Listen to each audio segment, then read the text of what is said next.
तो हाँ जी, आपने ये मुझे डिटेल भेजी है। नवरत्न आपका नाम है और इस डिटेल के हिसाब से यहाँ पे आपकी कुंडली बनी है वृष लग्न की।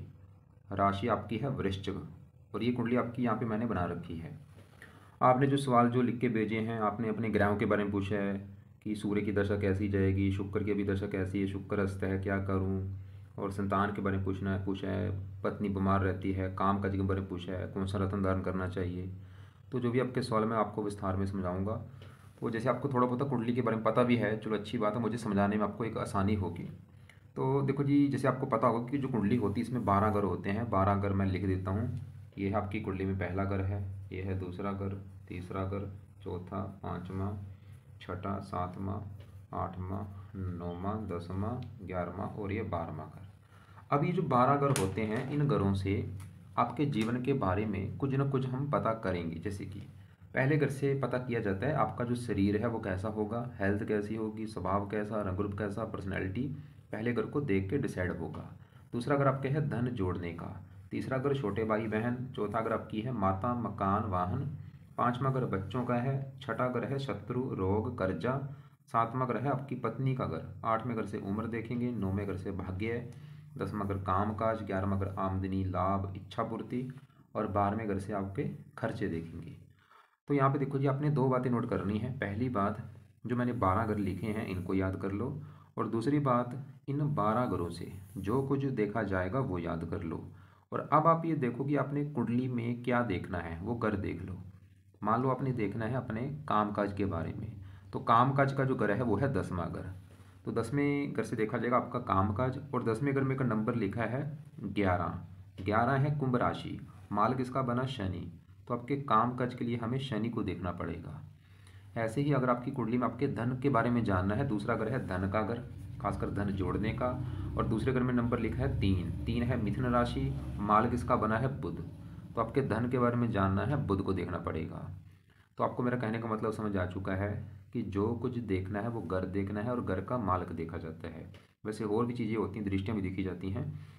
अब ये जो 9 ग्रह हैं, देखो जी आपकी कुंडली में 9 ग्रहों में से आपके ग्रह अच्छे भी हैं, कुछ ग्रह आपके मुझे खराब भी लगे हैं। जैसे आपका सबसे ज़्यादा जो ग्रह खराब मुझे लगा वो चंद्रमा लगा है, क्योंकि ये नीच का बैठा है। वैसे यहाँ पे इसका नीच भंग राजयोग भी बना हुआ है, फिर भी कई बार क्या होता है नीच भंग राजयोग लागू नहीं होता। अब ये जो 9 ग्रह हैं, आपके 9 ग्रहों में काफ़ी ग्रह अच्छे हैं।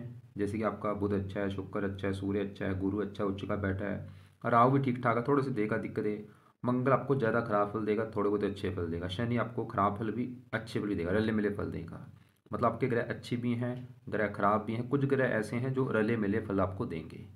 अब ये जो 9 ग्रह हैं ये अपना असर आपको हमेशा देंगे। मतलब आज भी आपके ऊपर भाई चंद्रमा का असर है, आज भी राहु का असर, सभी ग्रहों का आज भी असर है। लेकिन इन ग्रहों का असर जो है ये कई गुना बढ़ जाता है जब इनकी दशा चलती है। तो अभी इन ग्रहों में से आपके ऊपर सबसे बड़ा असर है शुक्र ग्रह का, क्योंकि शुक्र की चली हुई है आपके ऊपर बड़ी महादशा। ये 6 में चली है और 26 में ख़त्म होगी। इसका मतलब ये है कि अभी आपके जीवन में जो कुछ हो रहा है वो कारण कहीं ना कहीं शुक्र आपका होगा। शुक्र का असर अगर देखा जाए, ये असर आपके ऊपर 80% है। और दूसरा असर आपके ऊपर है बुध का, जिसकी चली है अंतरदशा, छोटी दशा होती है। ये 9वां महीना 22 से चली हुई है और 7वां महीना 25 में अभी खत्म होगी।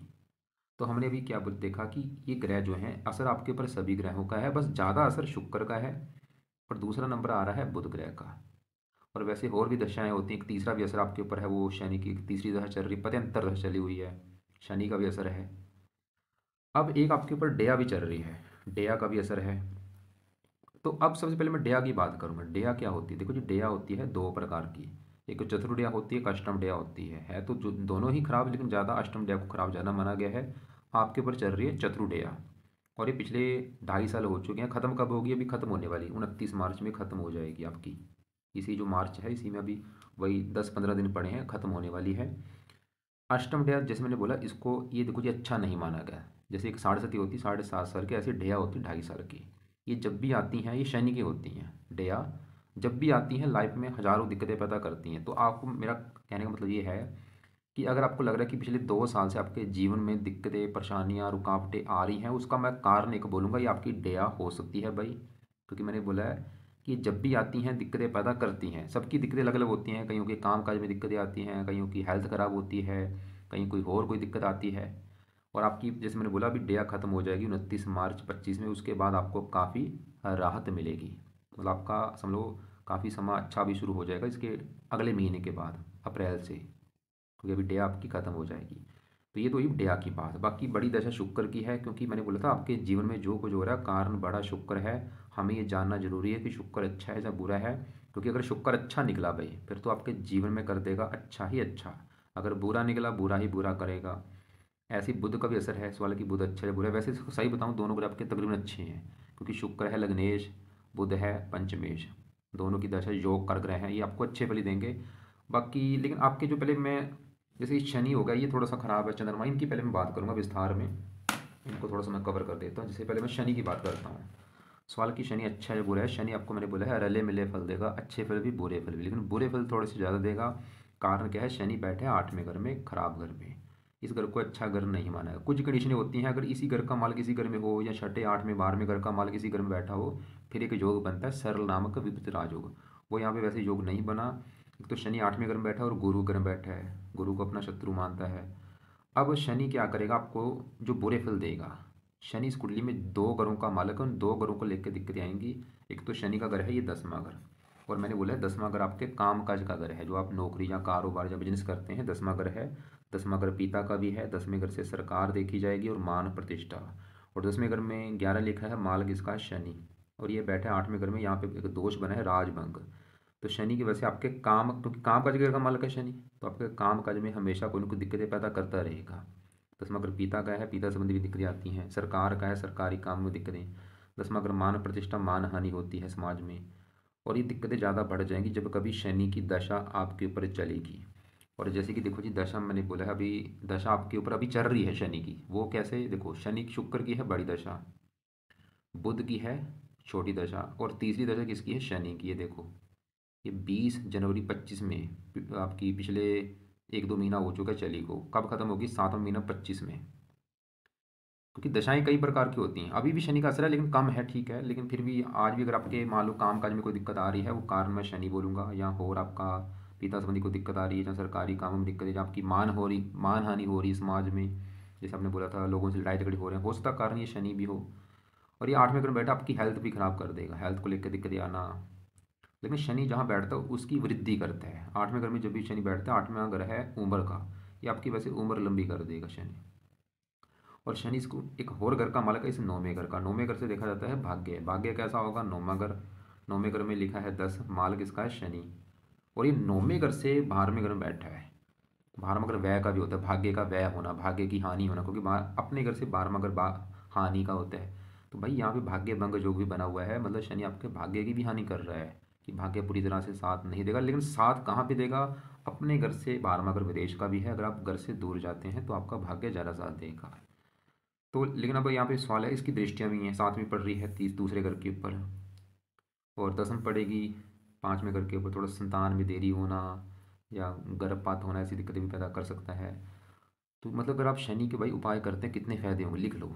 वहाँ पे लिखो कि शनि के उपाय करने से आपको क्या फ़ायदे होंगे, नीचे आंसर में लिख लो। शनि का उपाय करने सबसे बड़ा फ़ायदा, आपका भाग्य कदम कदम पर साथ देगा।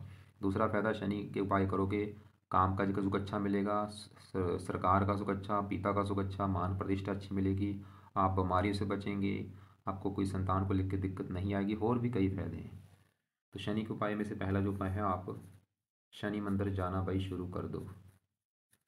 और दूसरा उपाय है, आप शनि चालीसा का पाठ पढ़ा करो रात के समय, या सुन लिया करो। चाहे दोनों उपाय कर लो, आपकी मर्जी, में फोर्स नहीं करूँगा, चाहे दोनों में एक उपाय जरूर करो। मंदिर अगर है घर के आसपास रोजाना चले जाओ चाहे, या शनिवार को जरूर जाया करो। और पाठ रात के समय पढ़ लिया करो, या इसको सुनना है आपने। ये दो उपाय आपने करने हैं। अब देखो जी, ये तो यही शनि की बात। आपका यहाँ पे चंद्रमा जो है ये काफ़ी ख़राब है भाई। अब इसकी बात करते हैं कि चंद्रमा क्यों ख़राब है। चंद्रमा जहाँ बैठा है ये है 7वां घर। 7वां घर है आपकी पत्नी का घर। पत्नी कैसी होगी, 7वां घर देखा जाएगा। और आपको मैंने अभी बोला था घर का मालिक देखना है, तो पत्नी के लिए 7वां घर। 7वें घर में क्या लिखा है, 8। 8 है वृश्चिक राशि, मालिक इसका मंगल देखना पड़ेगा पत्नी के लिए, कि मंगल अच्छा है या बुरा है। और मंगल के अलावा 7वें घर में देखो कौन बैठा है, चंद्रमा बैठा है, चंद्रमा को भी देखना पड़ेगा। और चंद्रमा जो है, पहले चंद्रमा की बात करते हैं। चंद्रमा देखो जी 7वें घर में बैठा है, और यहाँ पे जो 8 लिखा है ये है वृश्चिक राशि, जो कि चंद्रमा की है नीच राशि। यहाँ पे एक और बात नोट कर लो, ये जो 9 ग्रह होते हैं इनका कुंडली में अपना घर होता है। अगर अपने घर में बैठे हैं बहुत अच्छे फल देते हैं, अपने दोस्त के घर में जाके बैठ जाएं वहाँ पे भी अच्छे फल देते हैं, उच्च के बैठे हों बड़े लेवल पे अच्छे फल देते हैं, जैसे आपका गुरु उच्च का बैठा है। लेकिन अगर ये ग्रह भाई नीच के बैठे हैं बहुत ज़्यादा खराब फल देते हैं, जैसे आपका चंद्रमा नीच का बैठा है और वैसे कोई ग्रह नहीं। और चंद्रमा आप देखो जी कहाँ बैठा है, नीच का 7वें घर में, पत्नी घर में। तो चंद्रमा क्या करेगा, पत्नी के मामले में दिक्कतें पैदा करेगा कोई ना कोई। वो दिक्कतें क्या आएंगी, जहाँ तो पत्नी से लड़ाई झगड़े होंगे ये भी कन्फर्म है, और पत्नी बीमार भी होगी ये भी कन्फर्म है। चंद्रमा का जो रोग है उसको हो सकता है मानसिक चिंता होना, या और इसको सर्दी जुकाम होना, ऐसी दिक्कतें आ सकती हैं। और ये दिक्कतें चंद्रमा की दशा में बढ़ जाएंगी। जब भी चंद्रमा की दशा होगी उस समय पत्नी से मनमुटाव बढ़ जाएंगे, हेल्थ खराब ज़्यादा होगी। और चंद्रमा इस कुंडली में जिस घर का मालक है वो है ये तीसरा घर, जहाँ पे 4 लिखा है, कर्क राशि मालक इसका चंद्रमा है। तो चंद्रमा तीसरा घर किसका है, छोटे भाई बहन। अगर कोई छोटा भाई बहन होगा उसको भी लिख के दिक्कतें पैदा कर सकता है। और ये जिन जो कारक है, चंद्रमा जिसकी भी कारक है, जैसे माता कारक है, मन का कारक है, मानसिक चिंता आपको पैदा करेगा, माता संबंधी दिक्कतें। लेकिन यहाँ पे चलो एक अच्छी बात है कि इसके ऊपर पड़ रही है मंगल की दृष्टि। तो यहाँ पे बना है नीच भंग राजयोग। मतलब चंद्रमा का भी जो मैंने बुरा फल बोला है वो बुरा फल हो सकता है आपको ना मिले, या मिल भी गया थोड़ा सा मिलेगा कम मात्रा में। फिर भी आप अभी देख लो, अगर आपको लग रहा है कि हाँ भाई पत्नी से मेरे रोजाना लड़ाई झगड़े होते हैं, तो मैं बोलूँगा चंद्रमा कारण है। अगर आपको लगता है कि पत्नी बीमार रहती है, चंद्रमा कारण है। करना क्या है, इसके उपाय कर लो। अब इसके जो उपाय हैं, पहला जो उपाय है, आप चंद्रमा का दान कर दिया करो। दान क्या करता है, पावर कम करता है, शांत कर देगा उसको। और ये दान आपने करना है हर सोमवार को कर दिया करो। दूसरा उपाय है, चंद्रमा के जो देवता हैं वो है शिव जी। तो शिव जी की पूजा उपासना करो। शिव जी पूजा उपासना में, शिव जी पूजा उपासना में क्या करना है, सबसे बेस्ट है आप सुबह के टाइम बैठ के शिव जी का जो मंत्र है ओम नमः शिवाय वो जाप किया करो। 20 25 30 मिनट पूरी भावना से अपने पूजा स्थान पर बैठ के ओम नमः शिवाय ये जाप करो। इससे कई फायदे होंगे, चंद्रमा अच्छा होगा, राहु भी अच्छा होता है, और भी कई ग्रह अच्छे होते हैं। वैसे इसका एक पाठ भी है, चंद्र कवच का पाठ, अगर टाइम लगे आप वो भी पढ़ सकते हैं। ये ज़्यादा बेस्ट है कवच। ये हेल्थ अच्छी करेगा, आपकी पत्नी की हेल्थ अच्छी कर देगा। तो 3 उपाय कर लो नोट। दान सोमवार को, दान क्या होता है वीडियो आपको मैं भेज दूंगा, शिव जी की पूजा उपासना में उसका मंत्र मैंने बोला है। और चंद्र कवच का पाठ पढ़ना है या सुनना है, कब, सुबह के टाइम। शनि चालीसा रात को पढ़ना है, चंद्र का पाठ सुबह पढ़ना है। अब देखो जी, पत्नी के घर में जो 8 लिखा है, माल मंगल को भी देखना है कि मंगल अच्छा है या बुरा है। अब मंगल कहाँ बैठा है, पहले घर में। और पहला घर जो है ये आपका घर है, जैसे 7वां घर आपकी पत्नी का घर है, 5वां घर बच्चों का है, चौथा माता का है। ऐसे जो पहला घर है भाई आपका घर है। मतलब आप जो है आप कैसे होंगे, आपका स्वभाव कैसा होगा, आपका रंग रूप कैसा होगा, आपका सर मस्तक कैसा होगा, पहला घर देखा जाएगा। और पहले घर में जो 2 लिखा है, 2 है वृष राशि, मालक ये शुक्र है। हमें शुक्र को देखना पड़ेगा आपके बारे में जानने के लिए।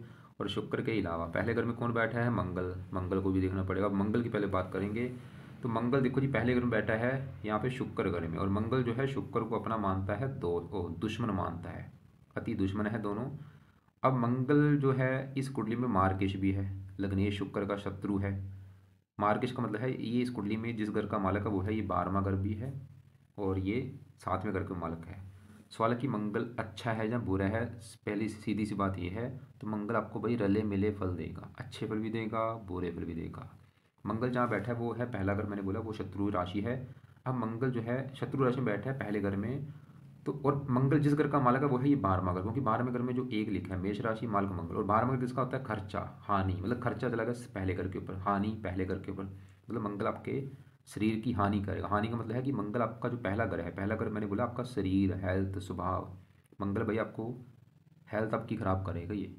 आपको हेल्थ को लेकर दिक्कतें आएंगी इस मंगल की वजह से। अब हेल्थ में दिक्कतें क्या आएंगी, जैसे कि मंगल का कोई रोग आपको हो सकता है, ब्लड प्रेशर, रक्तचाप, आपके सर में चोट लगना। आप ऐसे एक्सीडेंट का कारक है, क्योंकि एक्सीडेंट होते रहते हैं, खासकर मंगल की दशा में आपकी दिक्कतें बढ़ जाएंगी। जब भी मंगल की दशा होगी एक्सीडेंट आपके ज़्यादा होंगे, चोट लग सकती है और बीमार कर देगा। ब्लड प्रेशर, रक्तचाप, ऐसी कोई दिक्कतें आपको पैदा कर सकता है। और मंगल क्रूर ग्रह है।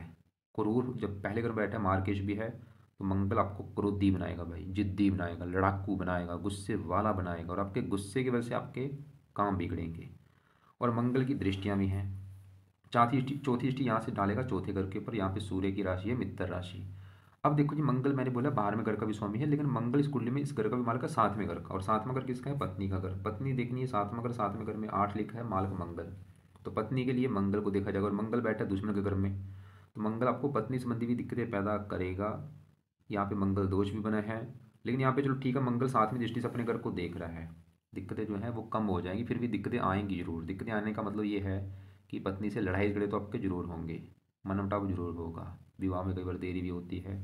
तो मंगल ज़्यादा जो बुरा फल आपको देगा, आपका गुस्सा बढ़ाएगा। लगन में बैठा है और क्रूर है, इसका स्वभाव है क्रूर, क्रोधी बनाएगा, जिद्दी बनाएगा, लड़ाकू बनाएगा, बीमार कर देगा, और ये दिक्कतें बढ़ जाएंगी मंगल की दशा में।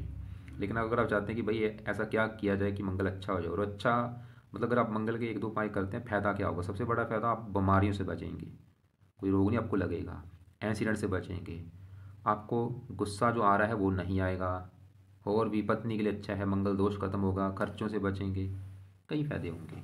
है भी शुक्र की राशि, और शुक्र पता है आपको जैसे कि ये किन चीज़ों का कारक होता है, मतलब मंगल आपको थोड़ा सा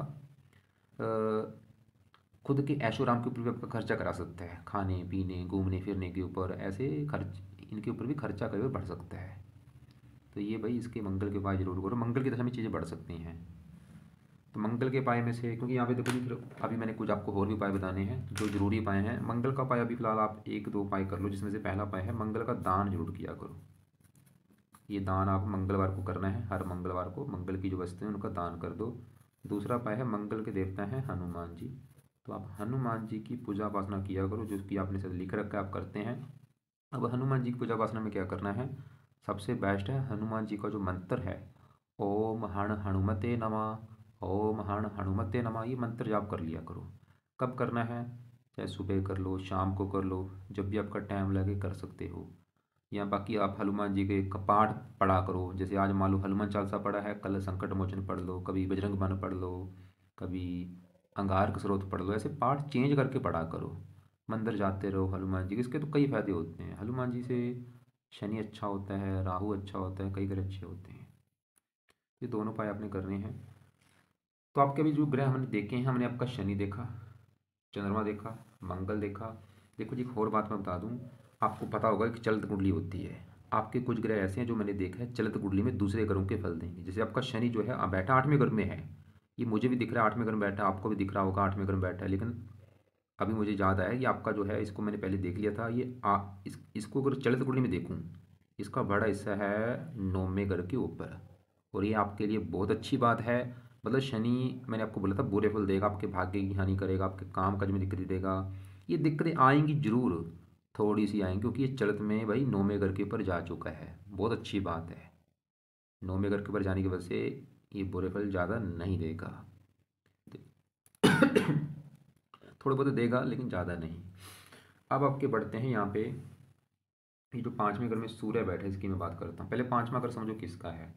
5वें घर से देखा जाएगा आपकी संतान के बारे में, संतान कैसी होगी। 5वां घर पढ़ाई का भी है, बुद्धि का भी है, और फार्मूला है घर का मालक। देखा जाए तो 5वें घर में क्या लिखा है, 6 6 है कन्या राशि, मालक कौन बना, बुध। तो संतान के लिए बुध की कंडीशन देखनी पड़ेगी। और बुध के अलावा 5वें घर में क्योंकि सूर्य आके बैठा है, सूर्य को भी देखना पड़ेगा। पहले सूर्य की बात करते हैं। तो सूर्य बैठा है 5वें घर में, यहाँ पे 6 जो लिखा है बुध की राशि है, और सूर्य जो है बुध को अपना दोस्त मानता है। सवाल कि सूर्य अच्छा है या बुरा है? सूर्य बहुत अच्छा है, कई कारण से अच्छा है। एक तो घर भी अच्छा है 5वां, चलो ठीक है, और बुध के घर में बैठा अपने दोस्त के घर में। और यहाँ पे एक स्थान परिवर्तन जो हुआ है, सूर्य बैठा है बुध घर में, बुध बैठा है सूर्य घर में, एक दूसरे घर में बैठे हैं, स्थान परिवर्तन जो है। मतलब सूर्य अच्छे फल देगा। क्या अच्छे फल देगा? कि तो संतान घर में बैठा है, संतान के मामले में अच्छे फल देगा, संतान का सुख अच्छा दे देगा। और सूर्य पुरुष ग्रह है, एक ग्रहों की एक अवस्था होती है, जैसे शुक्र लेडीज ग्रह है, शुक्र है पुरुष, सूर्य है पुरुष ग्रह। तो सूर्य देख रहेगा आपका पुत्र जरूर होगा, जैसे आपने लिख भी रखा था पुत्र होगा या नहीं। सूर्य आपके पुत्र के जो लेके बैठा है, और सूर्य के गुण उसमें पाए जाएंगे, उसकी वजह से आपका पुत्र जो है तेजस्वी होगा, समझदार होगा, गुणी होगा। और सूर्य सूर्य का जो अपना घर है वो है ये चौथा घर, क्योंकि चौथे घर में 5 लिखा है, मालिक सूर्य है। चौथा घर किसका है? माता, मकान, वाहन। और चौथे घर को सुख भी कहते हैं, सुख भाव। चौथे घर का मालिक सुख, सुख चला गया संतान। संतान आपकी आपको सुख देने वाली होगी भाई, जो आपकी संतान पैदा होगी वो आपको सुख देगी, क्योंकि 5वें घर का मालिक बुध, वो भी यहाँ पे बैठा है सुख के घर में। संतान सुख, संतान से आपको सुख मिलेगा, और संतान के द्वारा भी आपको सुख मिलेगा, उसके पैदा होने के बाद भी आपके जीवन में सुख आना शुरू होगा। मतलब आपकी किस्मत भी साथ देना शुरू हो जाएगी संतान पैदा होने के पास। गुरु संतान का कारक होता है, ये भी अच्छा उच्च का बैठा है। संतान के मामले में कुंडली अच्छी है। अब सूर्य आपको चौथे घर का और भी अच्छा कर देगा। चौथा घर मकान वाहन के लिए अच्छा है, पिता सरकार। अब यहाँ पे देखो जी, चौथे घर में जो बुध शुक्र इनकी बात करें तो पहले मैं बुध की बात करता हूँ। बुध कहाँ बैठा है? चौथे घर में और सूर्य घर में, जिसमें भी बोला कि बुध सूर्य घर में है, सूर्य बुध घर में, दूसरे घर में बैठे हैं। और बुध भी इस कुंडली में अति योग कारक ग्रह है, अच्छे फल देगा। क्या अच्छे फल देगा? एक तो बुध जहाँ बैठे चौथे घर में, चौथे घर का अच्छा कर देगा। चौथा घर है माता मकान वाहन, बुध आपको माता मकान वाहन का सुख अच्छा देगा। और बुध इस घर का पांचवें घर का मालिक है, संतान घर का संतान का सुख अच्छा देगा। और संतान सुख, संतान से जैसे मैंने बोला सुख आपको मिलेगा, संतान सुख देगी आपको, पढ़ा लिखा बुद्धिमान बनाएगा। और बुध का इस कुंडली में ये भी घर है दूसरा, दूसरा घर होता है धन का घर, धन जोड़ना या धन के बारे में जानना। दूसरा घर, दूसरे घर में 3 लिखा है मालिक बुध, और बुध बैठा है चौथे घर में मकान वाहन के घर में। धन मकान वाहन, आपके पास मकान वाहन के रूप में भी धन हो सकता है, या आपको मकान वाहन से धन मिलेगा, मतलब मकान जमीन जायदाद इसके द्वारा आपको धन मिलेगा, या इसके रूप में आपके पास धन होगा। और बुध 10वें घर को देख रहा है, मित्र राशि है, या इस घर का अच्छा कर देगा, काम काज पिता सरकार। मतलब अभी जो बुध की दशा है ये आपका अच्छा है, इसमें आपको जो अच्छा फल मिलेगा, धन के लिए अच्छा है, संतान मकान वाहन काम काज। और बाकी देखो, जब शुक्र की बात करते हैं, सवाल कि शुक्र कैसा है, जिसकी है बड़ी दशा। शुक्र कहाँ बैठा है? चौथे घर में। किसका घर है? सूर्य घर।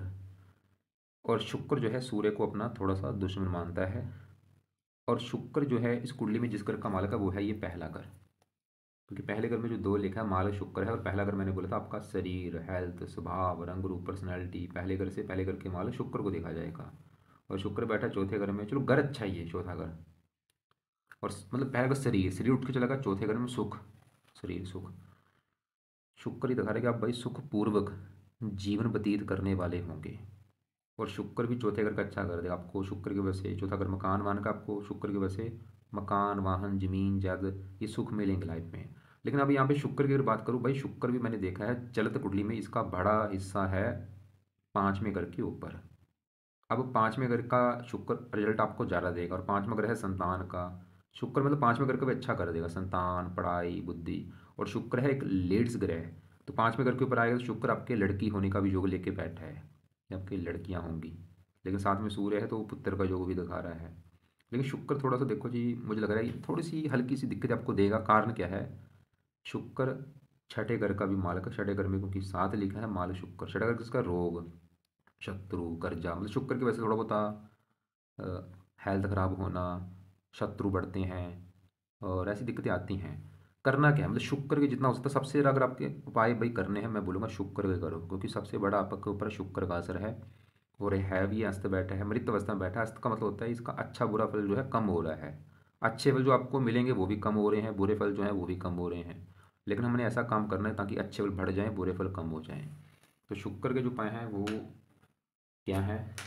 सभी उपाय मैं यहाँ पे बता देता हूँ। पहला उपाय है आप शुक्र का मंत्र याप किया करो। मंत्र है ओम शुम शुक्राय नमः। चाहे 1 माला कर लो, 2 कर लो, 3 कर लो, वो आपकी मर्जी है। जानना करना है कब करना है? सुबह भी कर लो शाम को भी कर लो, दोनों टाइम कर लो, जहाँ एक टाइम जरूर करो। दूसरा है शुक्र कवच का पाठ पढ़ा करो, इससे आपकी हेल्थ अच्छी होगी और भी कई फायदे होंगे। तीसरा है शुक्र स्रोत का पाठ पढ़ा करो। और चौथा उपाय शुक्र की जो देवी है वो है माता लक्ष्मी जी। तो आप माता लक्ष्मी जी की पूजा उपासना किया करो। माता लक्ष्मी जी की पूजा उपासना का क्या मतलब है? आप अगर घर के आसपास माता लक्ष्मी जी का मंदिर है वहाँ पे माथा टेकने जा सकते हैं, नहीं है तो घर पे ही बैठ के माता लक्ष्मी जी के जो पाठ है वो पढ़ लिया करो। सबसे बेस्ट पाठ है, एक पाठ है सिद्ध महालक्ष्मी स्तुति का पाठ है, सिद्ध महालक्ष्मी स्तुति। ये पाठ पढ़ा करो, इससे आपकी लाइफ में धन भी आएगा और माता लक्ष्मी जी प्रसन्न होगी। और माता लक्ष्मी प्रसन्न होगी, शुक्र अच्छा हो जाएगा। एक पांचवा उपाय अगर आप कर सकते हैं वो है आप शुक्र का दिन है शुक्रवार, आप शुक्रवार का व्रत रखा करो। व्रत रख लो, कथा कर लो, आरती कर लो। व्रत में आपने दिन में कुछ नहीं खाना होता, दिन में खाली फल फ्रूट खाना होता है और नमक का सेवन खटाई नहीं खाई जाती। व्रत कथा सुन लेना, आरती कर लेना। तो आपके देखो जी जो ग्रह अभी कवर किए। हाँ, अभी गुरु की बात कर लेते हैं। गुरु वाला की कैसा है? गुरु जहाँ बैठा है वो है तीसरा घर, और यहाँ पे जो 4 लिखा है कर्क राशि में उच्च का बैठा है। मैंने आपको पहले तो बोला था गुरु जो ग्रह उच्च के होते हैं बहुत अच्छे होते हैं। उच्च का बैठा है बहुत अच्छी बात है। अब गुरु अच्छे फल क्या देगा? सवाल ये है, एक तो ये जहाँ बैठा तीसरे घर में, तीसरे घर का अच्छा कर देगा। और जिन घरों का मालक है उन घरों को लेकर ज़्यादा अच्छा करेगा। जैसे गुरु का घर है ये 11वां घर, और 11वां घर किसका है? आमदनी। लाभ, इच्छा पूर्ति, बड़े भाई बहन।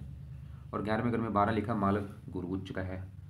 गुरु आपको आमदनी अच्छी देगा, लाभ देगा, इच्छाएं पूरी कर देगा। अगर कोई बड़ा भाई होगा उसके लिए अच्छा है, वैसे भी गुरु बड़े भाई का कारक है, अगर बड़ा भाई होगा उसके लिए अच्छा है। और बैठा कहाँ पे है? तीसरे घर में। तीसरा घर है मेहनत, साहस, पराक्रम। मतलब आपको मेहनती बनाएगा, पराक्रमी। और देखो 11वां घर मैंने बोला आमदनी, आमदनी, मेहनत। 11वां घर है लाभ, लाभ, मेहनत। गुरु ये दिखा रहा है कि आप खुद की मेहनत के बल पर, क्योंकि ये मेहनत का घर है, और लाभ, लाभ, मेहनत, आमदनी, मेहनत। और 11वां घर इच्छा पूर्ति, इच्छा पूर्ति, मेहनत। खुद की मेहनत के बल पर आप अपनी इच्छाएं पूरी करेंगे, खुद की मेहनत के बल पर धन कमाएंगे, लाभ प्राप्त करेंगे। खासकर गुरु की दशा में ये चीज़ें बढ़ जाएंगी। गुरु 8वें घर के मालिक है, जहाँ पे 9 लिखा है, 8वां घर का मालिक गुरु है। गुरु 8वें घर को भी अच्छा कर देगा। 8वां घर आयु का है, उम्र लंबी कर देगा। 3 दृष्टियाँ, 5वीं 7वें घर के ऊपर पत्नी के लिए अच्छा है। और ये चंद्रमा के बुरे फलों को भी कम कर देगा, क्योंकि इसके ऊपर गुरु की दृष्टि पड़ रही है। 7वीं, यहाँ पे वैसे यहाँ पे नीच राशि और अपने घर को भी देख रहा है। गुरु भाई आपका अच्छा है। साथ में चंद्रमा जो केतु है, ये भी ठीक ठाक फल देगा, क्योंकि जब भी एक साथ बैठते हैं बंदे को धार्मिक भी बनाते हैं। और लास्ट में आपका बचा है राहु। सवाल कि राहु कैसा है। राहु देखो जी, मेरे पास जितनी ज़्यादा कुंडलियाँ आती हैं, सबसे ज़्यादा मेरे पास केस होते हैं राहु वाले। मतलब जब भी राहु की दशा आती है, ये दिक्कतें पैदा जरूर करता है, क्योंकि ये एक दानव ग्रह है। जब भी आएगा दिक्कतें पैदा जरूर करेगा, चाहे किसी भी घर में बैठा है, चाहे उच्च का बैठा है, जैसे मर्जी है, क्योंकि ये खराब चीज़ों का कारक होते हैं। बाकी आपका राहु फिर भी मुझे अच्छा लगा है। क्यों अच्छा लगा है? क्योंकि जहाँ बैठे 9वें घर में, वो जो 10 लिखा है, ये शनि का घर है। और राहु शनि को दोस्त मानता है, पहला कारण ये।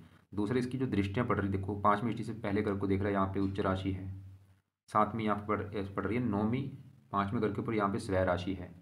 मतलब मित्र राशि बैठा है, उच्च राशि को देख रहा है, स्वय राशि को देख रहा है। पहले घर में उच्च राशि, पहले घर का अच्छा। आपकी राहु के गुण आप में पाए जाएंगे। राहु ही आपको थोड़ा सा क्रोधी बनाएगा, जिद्दी बनाएगा, लेकिन बुद्धिमान बनाएगा, चतुर बनाएगा, चालाक बनाएगा। 5वें घर को देखा, स्वय राशि, पढ़ा लिखा, बुद्धिमान, संतान के लिए अच्छा है, भाग्य के लिए बट लेकिन थोड़ा सा राहु कई बार स्टार्टिंग में भाग्य साथ ज़्यादा नहीं देता, क्योंकि विलंब का कारक है, भाग्य संबंधी दिक्कतें जरूर आती हैं लाइफ में। इसके लिए आप शिव जी की पूजा उपासना करोगे तो ये सही रहेगा आपका। हाँ, अगर आप आज आपके ऊपर भाई राहु की दशा होती, फिर आपको मैं इसके पाठ पूजा ज़्यादा ज़्यादा बोलता करने के लिए, कि आप इसका राहु कवच पढ़ लो, स्रोत पढ़ लो। अभी दशा है नहीं, इसके रहने दो, खाली शिव जी की पूजा उपासना कर लो। और मंगल की अगर आज दशा होती, आपको मैं मंगल कवच का पाठ बोल देता, मंगल स्रोत का पाठ बोल देता, क्योंकि दशा है नहीं तो इसका भी रहने दो। तो करना क्या है, एक तो सबसे जरूरी उपाय है आपके लिए शुक्र ग्रह के, जिसकी है दशा, ताकि ये दशा आपकी और अच्छी जाए, जो बुरा फल हो वो ना मिले। 80% इसका असर है। तो शुक्र के जो उपाय मैंने लिखे हैं ये आपने करने हैं। दूसरे आपने उपाय करने हैं बुध ग्रह के।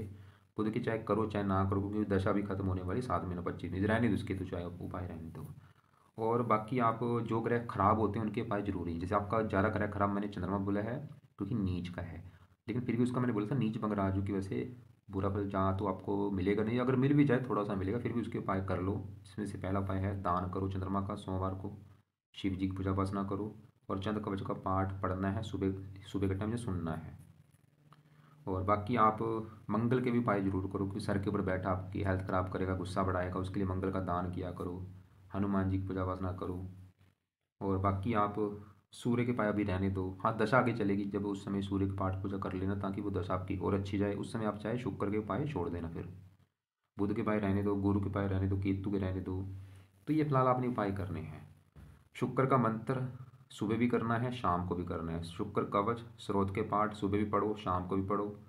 और बाकी शनि चालीसा पाठ रात को पढ़ा करो या सुना करो। चंद्रमा का दान सोमवार को, शिव जी की पूजा उपासना जब भी आपका टाइम लगेगा, मैंने बोला सुबह का टाइम बैठ के 10 20 25 मिनट ओम नमः शिवाय का जाप किया करो। और हनुमान जी के पाठ पढ़ो, उससे कई ग्रह अच्छे होते हैं। मंत्र जाप किया करो, पाठ सुबह शाम पढ़ो, मंदिर जाया करो। और चंद्र कवच का पाठ पढ़ो, पत्नी की हेल्थ अच्छी होगी, और भी कई फायदे होंगे। एक और आपके द्वारा मैं सवाल देख लेता हूँ। वैसे तो आपके मैंने बता ही दिया है, जैसे फिर भी आपने बोला रतन वाइट स्प्रे। हाँ, इसके फायदे भी हैं, नुकसान भी है, क्योंकि छठे घर का भी मालक है। पन्ना आप पहन सकते हैं बिल्कुल। हनुमान जी की पूजा करता हूँ, ठीक है। आपने बोला है मुझे ये पता है कि सबसे बेस्ट, वो आपको मैंने अभी बता दिया, पुत्र के योग हैं सूर्य बैठे, लेकिन संतान के लिए पति पत्नी दोनों कुंडली बैठ देखनी होती है। शुक्र आपके लड़की के जो भी लेके बैठे, वो चलते में 5वें घर के ऊपर आ रहा है। मान के पहनना चाहिए भाई, सूर्य की दशा में आप पहन सकते हैं, लेकिन अभी मत, इनके साथ मत पहनना, क्योंकि आपस में शत्रु हैं। शुक्र सूर्य का रत्न के साथ दर नहीं होता। आज तक उसके लिए मैंने उसका मंत्र बोला, उसके पाठ बोले हैं। राहु क्या फल देगा, वो फिर भी चलो ठीक ठाक है, उसको जरा भी सीरियस मत लो। गुरु कारक है, गुरु अच्छे फल देगा, उम्र के लिए अच्छा है, आमदनी अच्छी, लाभ देगा, इच्छाएं पत्नी की तबीयत खराब होने का कारण हो सकता है उसकी भी कोई दशा खराब चल रही हो, उसका लग्नेश कोई खराब घर में बैठा हो, लगन में कोई खराब ग्रह बैठा हो, जैसे आपका मंगल आपकी हेल्थ खराब करेगा, तो उसकी कुंडली देखनी पड़ेगी। मेरे बच्चे कब होंगे? वैसे संतान के रिगार्डिंग कुंडली अच्छी, कोई दिक्कत मुझे नहीं दिख रही। आप ट्राई कर सकते हैं। हाँ, अगर सूर्य की दशा में आप संतान की ट्राई करेंगे, आपके पुत्र होने का योग बनेगा उसकी दशा में। फिर भी अभी अगर लग रहा है कि कोई बात समझ नहीं लगी हो तो आप, हाँ, डेया डेया चल रही है। अगर आपको लग रहा है कि पिछले 2 ढाई साल से दिक्कतें आ रही, मैं कारण वो डेया बोलूँगा भाई। डेया को अच्छा नहीं माना गया। इसके अलावा फिर भी अगर आपको लग रहा है कि कोई बात समझ नहीं लगी, कुछ पूछना हो, या तो आप मुझे कॉल करके पूछ लेना दोपहर के समय, या अपना सवाल जो है व्हाट्सएप पे लिख के भेज देना। बाकी आपका सवाल ये होगा कि शुक्र रत्नदान करूं या ना करूं। इसके कई फायदे हैं आपको, नुकसान भी थोड़ा बहुत है, छठे घर का भी मालिक है, नुकसान भी कुछ हो सकते हैं। बाकी जब से आपने रत्नदान किया, आपने प्रैक्टिकल भी करना होता है कि मैंने जब से रत्नदान किया है उसके बाद मुझे अच्छा हुआ है या बुरा हुआ है, या एक बार दोबारा उतार दो अभी, कुछ बाद में चाहे दान कर लेना। मैं तो बोलूँगा अभी उतार दो, पन्ना पहने रखो, उसका कोई नुकसान नहीं है। पन्ना भी अपने राइट हैंड की छोटी उंगली में दान करना है, चांदी में जड़वा के। और सही पक्ष में दान किया जाता है, शुक्ल पक्ष के पहले बुधवार को दान करना होता है। हरे कपड़े पहन सकते हो, चमकीले रंग बिरंगे कपड़े पहन सकते हो। सोमवार को वाइट कपड़े मत पहना करो। मंगलवार को लाल कपड़े मत यूज़ करो। शनिवार को काले कपड़े मत यूज़ करो। पीले पहन सकते हो, हरे पहन सकते हो, चमकीले रंग बिरंग पहन सकते हो, परफ्यूम लगा सकते हो। मंगलवार को छोड़ के आगे पीछे लाल कपड़े पहन सकते हो।